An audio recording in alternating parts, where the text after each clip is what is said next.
When we hear about someone who's attempted to take their own life, most of us do not have very much compassion at all. And the reason for that is because we don't understand why someone would ever put themselves in that situation, or why someone would ever let themselves get that down, or why someone would even consider committing suicide. For most of us, outside of the world of counseling, the stuff that I do on a regular basis for 45 years, we really can't follow it. As a matter of fact, it's really unfortunate, because we have so many people that look at, from a religious point of view, that suicide is the death of the person. They're going to be in hell for 300 years or whatever it is. And, we've got to be able to talk about suicide. I had an attempt in 1990 that I was extremely fortunate that failed.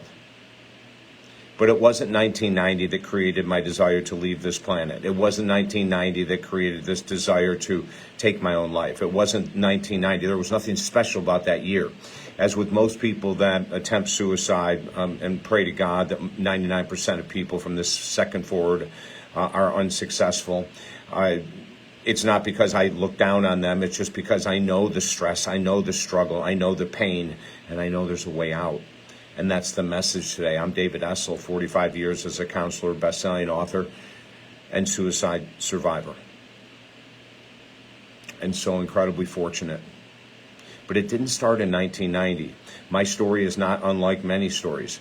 I started out as a young child with a lot of emotional issues, a lot of mental health issues, a lot of mental health challenges. There's no doubt about that whatsoever. But in 1956, 57, 58, 59, we didn't have the diagnostic tools. No one ever thought that kids could get anxiety or depression or anything like that at all. And so at 12, I started drinking. And that would have been the first sign, right, that there was something really major off. And I did it for a couple of reasons, but one was to escape my own pain. I had so much going inside of me. Even as a young boy, at 3 years of age, I remember sitting in the doctor's office, and back then they were chain smokers, the doctors, and the office was filled with smoke, and he was talking to my parents that my bad attitude and my inability to stay in line and color within the lines and all that kind of stuff was due to allergies. And my parents didn't know any different. The doctors didn't know any different, so they believed it to be true.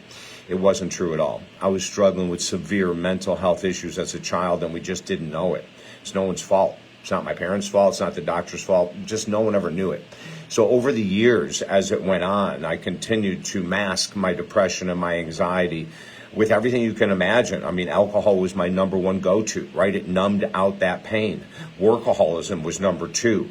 The craving, the desire to be successful, making more money was number three. So I had all of these different tools I was using to not deal with my pain. As long as I was a workaholic, I didn't have to sit and feel the depth of depression and anxiety. As long as I was making money, I could feel good about myself, supposedly. And that was going to be enough to help me get by, right? So as long as I continued to be on the center stage, as long as I continued to have thousands of people come to my events that I was speaking at and all that kind of stuff, I was able to minimize my depression and anxiety. But you can only do that for so long. And after 30 plus years of using alcohol and other drugs in order to manage my mental health issues, it all came crashing down. In 1990 is when it came crashing down. And there was a bunch of factors that came involved, but I'll tell you the number one factor is the undiagnosed mental illnesses that I had from a child. That's the number one factor. That led to me seeking addiction as a way to cope with the pain in my brain that I didn't have any idea how else to cope with. And as a counselor, someone who was helping all these people go through depression, anxiety, overcome addictions, I couldn't work with myself. I couldn't heal myself. And so we have this buildup. And when you have that kind of a buildup with mental health issues, the brain is just looking for something catastrophic to happen, or what we perceive to be catastrophic, and then we say we can't handle it. And that happened in 1990. A speakers company had contacted me the year before and said, don't book anything for 1990. We're going to book you through the whole year. We'll take care of everything. You won't even need an office anymore. We're going to handle it all. We'll take care of all of the expenses. It doesn't matter. We're going to book you. You're going to be booked solid. You're already doing a great job. I was traveling then about 40 weeks a year, believe it or not, speaking, and they were going to put me on the road, again, 40 weeks a year, but for a lot more money. So I was all excited. December 27th came. I tried to contact them, no effect. After January 1st in 1990, reached out and got this really benign answer that we're moving in a new direction.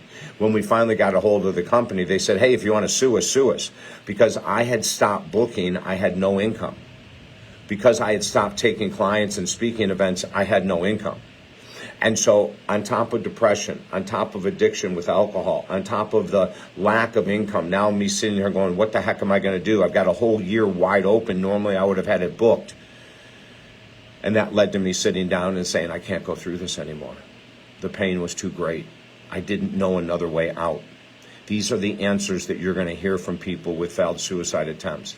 I felt lost. I felt hopeless. No one would understand. And for me, a counselor, someone who committed his life to the world of mental health and mental growth and spiritual growth and self-improvement and everything, to ask for help with something that I didn't even know what was creating it. You know, if I knew there was pain caused by depression, anxiety, ADD, ADHD, if I really thought that was it, I could have asked for help, but I didn't know. And I waited. And then that day came and I failed. And when I failed, I sat completely numb, not having a clue of what to do next. 2 hours later, I grabbed the phone book. I was panicking now. I didn't know if I might try it again. And I went through the list, and every psychiatrist I called in the city that I was living in said, we can take you in 3 to 6 months, go to the hospital. I knew I did not want to go to the hospital. I needed care above and beyond. And that's not putting hospitals down. I needed psychiatric care. And I wasn't going to Baker Act myself, and I wasn't going into a psych ward. I chose one psychiatrist. I sat in the office. His secretary tried to kick me out many, many times. I said, I'm not leaving until the doctor opens the door. The doctor opens the door after 6 o'clock. He says, you're still here? I said, yes, sir. I'm not leaving until I talk to you. I'm in so much pain and I don't even know what's going on. And he looked at me with the most incredible eyes and said, sir, I can help you. Come in. You know, I relived this story this morning on a podcast. And I had never thought about putting what I was going through before that day. I've talked about my failed suicide attempt many times, but I didn't explain everything. It started out when I was a little kid. It was never corrected, never treated. And I'm so fortunate I failed. And now I'm here for you. I'm here to give you hope. If you're struggling, go to my website, talkdavid.com. We can talk at no charge. I will be like the psychiatrist that says, I can help you.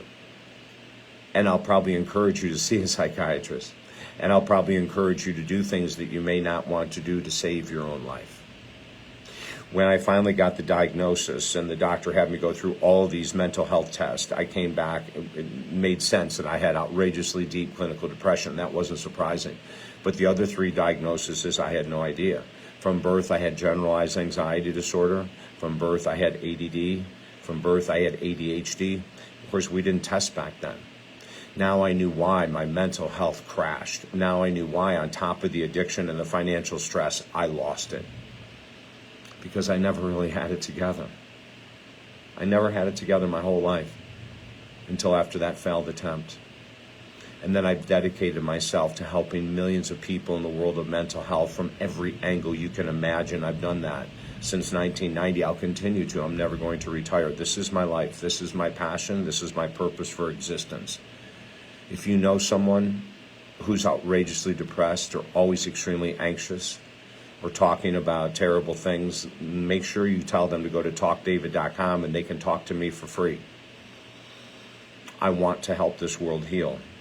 Because I've gone through so much pain, I have an edge. That's called compassion, empathy, and understanding. I will use those 3 edges to help you heal from anything you're going through.